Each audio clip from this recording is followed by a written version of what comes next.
तो देखिए आज का जो क्वेश्चन है रिवीजन के दौर में है। साइंस में हम लोग साइंस का रिवीजन कर रहे हैं और बिहार पुलिस की फर्स्ट एग्जाम जो हुई थी आज से पहले, उसमें काफी ज्यादा क्वेश्चन इसी सेट से आया था। मतलब टोटल क्वेश्चन मिला था 1000 क्वेश्चन है टोटल इसके अंदर ही। रही बात आज की, तो आज जो क्वेश्चन पूछा है काफी ज्यादा क्वेश्चन पूछा है इसी सेट का बाहर, इस सेट से बाहर नहीं हो। और भी देखिए अगर क्वेश्चनों की बात करें 862 नंबर देखिए रिवीजन में है। देखिए क्वेश्चन क्या कह रहा है, ये भी क्वेश्चन आज ही पूछा गया है बिहार पुलिस में। कह रहा है परमाणु बम का प्रयोग सर्वप्रथम कब का मतलब क्या हुआ कि परमाणु बम जो है वह सर्वप्रथम कब मतलब कितना ईस्वी में, तो 6 अगस्त 1945 को कहां पर, हिरोशिमा में गिराया गया था। आगे देखिए कहां, हिरोशिमा में तो गिराया ही गया था 6 अगस्त 1945 को। कौन बम, परमाणु बम गिराया गया था। अब कह रहा है कहां गिराया गया था, तो हिरोशिमा में किस जगह पे गिराया गया था। तो याद रखना है 9 अगस्त 1945 को नाकासाकी पर, हिरोशिमा के अंदर एक स्थान है, एक जगह है जिस नाकासाकी जगह पे क्या किया गया था, इस बम को गिराया गया था। किस बम को, परमाणु बम को। और कहता है किसके द्वारा गिराया गया, और ये गिराने वाला कहां के थे, कौन थे, तो याद रखना है अमेरिका द्वारा गिराया गया था। अब कब किस टाइम गिराया गया था, द्वितीय विश्व युद्ध के दौरान गिराया गया था। चलिए आगे देखिए एक क्वेश्चन और बिहार पुलिस में पूछा है जो आपको बहुत पहले हम बता चुके हैं, इस क्वेश्चन से बहुत पहले। तो इसमें पूछा था कि दाब का एसआई मात्रक, दाब का एसआई मात्रक पूछा। आज ये भी क्वेश्चन पूछा, ये भी क्वेश्चन पूछा है दाब का एसआई मात्रक। तो आपको हम बताए थे, पढ़ाए थे बहुत अच्छा से कि दाब का एसआई मात्रक जो होता है वह होता है पास्कल। क्या होता है भैया, पास्कल होता है। पास्कल क्या होता है, पास्कल। अगर बात करें पास्कल को किससे डिनोट करते हैं, किससे सूचित करते हैं, तो पीए से भैया करते हैं। किससे करते हैं, पीए से। आपको बहुत अच्छा से बता दिए हैं, कहीं कोई दिक्कत नहीं है। इसलिए आप लोग को बोलते हैं जो भी जूनियर बच्चा है, जो इंटर में पढ़ रहा है और जो 10th में पढ़ रहा है, ये क्वेश्चन हालांकि 9th क्लास का है और 8th क्लास का है, ये पास्कल वाला। तो आपको याद रखना है, आप लोग को ध्यान से पढ़ना है। अगर बात करें जीके जीएस के अंदर हिस्ट्री से जो भी क्वेश्चन आया है 10th और 12th के अंदर ही आया है, इससे बाहर कुछ भी नहीं किया। 2 एग्जाम आज तक में बिहार पुलिस की हुई है, दोनों एग्जाम अंडर 12th के अंदर ही है। चलिए आगे देखिए क्वेश्चन क्या कह रहा है।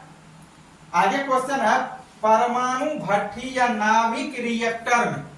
अब क्या रहा, परमाणु भट्ठी या नाभिक रिएक्टर में नाभिक विखंडन किस श्रृंखला अभिक्रिया अपनाई जाती है। किस श्रृंखला अभिक्रिया या कौन सा श्रृंखला अभिक्रिया अपनाई जाती है, तो याद रखना है नियंत्रित श्रृंखला अभिक्रिया। आगे देखिए क्वेश्चन, आगे आपका क्वेश्चन है परमाणु भट्ठी या नाभिकीय रिएक्टर। अब कह रहा है परमाणु भट्ठी या तो नाभिकीय रिएक्टर सर्वप्रथम किसके निर्देशन या निर्देश में बनाया गया, तो किसके निर्देश में बनाया गया था, याद रखना है प्रोफेसर एनरिको फर्मी साहब के निगाह में बनाया गया था। चलो आगे देखिए शिकागो विश्वविद्यालय में, कहा, शिकागो विश्वविद्यालय में। ईस्वी की बात हो तो 1942। आगे देखिए क्या रहा, रिएक्टर में मंदक यानी कि न्यूट्रॉन भी आप बोल सकते हैं। क्या रहा, रिएक्टर में मंदक के रूप में किसका प्रयोग किया जाता है, तो रिएक्टर में हम लोग मंदक के रूप में जो यूज करते हैं, जिसका प्रयोग करते हैं, जिसका उपयोग करते हैं, वह होता है भारी जल। क्या होता है, भारी जल, या आप इसी को ग्रेफाइट भी याद रखिए, ग्रेफाइट। आगे देखिए क्वेश्चन, आगे क्वेश्चन दिया हुआ है रिएक्टर में नियंत्रक छड़ के रूप में किसका प्रयोग किया जाता है। याद रखना है क्वेश्चन है रिएक्टर में नियंत्रक छड़ के रूप में किसका प्रयोग किया जाता है, तो याद रखना है कैडमियम या बोरॉन की छड़ का यूज किया जाता है। आगे क्वेश्चन है रिएक्टर से उत्पन्न समस्थानिकों, अब क्या रहा, रिएक्टर से उत्पन्न समस्थानिकों का प्रयोग किस रूप में करते हैं? तो याद रखना है चिकित्सा क्षेत्र में करते हैं, विज्ञान में करते हैं, कृषि के क्षेत्र में भी करते हैं। आगे देखिए क्वेश्चन, आगे क्वेश्चन दिया हुआ है सूर्य एवं तारों से प्राप्त ऊर्जाएं, सूर्य एवं तारों से प्राप्त ऊर्जाएं प्रकाश स्रोत कैसी अभिक्रिया है? तो नाभिकीय अभिक्रिया है। कौन सा अभिक्रिया है? नाभिकीय अभिक्रिया है। आगे देखिए, आगे क्वेश्चन दिया हुआ है नाभिकीय, नाभिका यहां होता नाभिक ही से, नाभिक को संलयित करने के लिए लगभग कितने ताप की आवश्यकता होती है?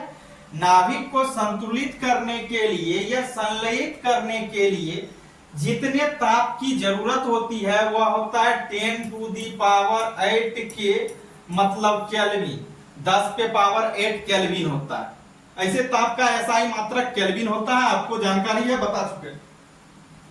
आगे देखिए, हाइड्रोजन बम किस अभिक्रिया पर आधारित है? मतलब हाइड्रोजन बम जो है या हाइड्रोजन बम किस अभिक्रिया पर आधारित है? तो आपको याद रखना है नाभिकीय संलयन पर आधारित है। किस पर है? नाभिकीय संलयन पे। आगे देखिए,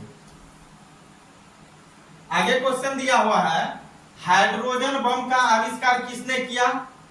हाइड्रोजन बम का आविष्कार, अब पूछ रहा है कि हाइड्रोजन बम जो है, इस हाइड्रोजन बम के आविष्कारकर्ता कौन थे? इस हाइड्रोजन बम का आविष्कार किसने किया? इस हाइड्रोजन बम के जन्मदाता कौन थे? तो आपको याद रखना है एडवर्ड टेलर साहब थे। एडवर्ड टेलर साहब, और कितना ईस्वी में? ईस्वी, अगर ईस्वी की बात हो तो 1952 ईस्वी। चलिए आगे देखिए क्वेश्चन। आगे है हाइड्रोजन बम परमाणु बम। अब कह रहा है हाइड्रोजन बम परमाणु बम की अपेक्षा जब ये लग गया तो तुलना भी आप बोल सकते हैं। तो हाइड्रोजन बम परमाणु बम की अपेक्षा कितना गुना शक्तिशाली है? परमाणु बम के तुलना में हाइड्रोजन बम जो है ना 1000 गुना शक्तिशाली है। कितना गुना? 1000 गुना भैया शक्तिशाली है, ये याद रखना है। जबकि ये किससे ज्यादा है? हाइड्रोजन बम परमाणु बम की तुलना में, मतलब परमाणु बम से 1000 गुना शक्तिशाली कौन बम है? Hydrogen bomb. परमाणु बम कहां गिराया गया था? 1945 ईस्वी में गिराया गया था। लेकिन कहां गिराया गया था आपको बताए अभी, हिरोशिमा में गिराया गया था। और कौन सा जगह पे गिराया गया था आपको ये भी बताए, कौन सा जगह पे? हिरोशिमा में नागासाकी पर गिराया गया था। और किस दौरान गिराया गया था?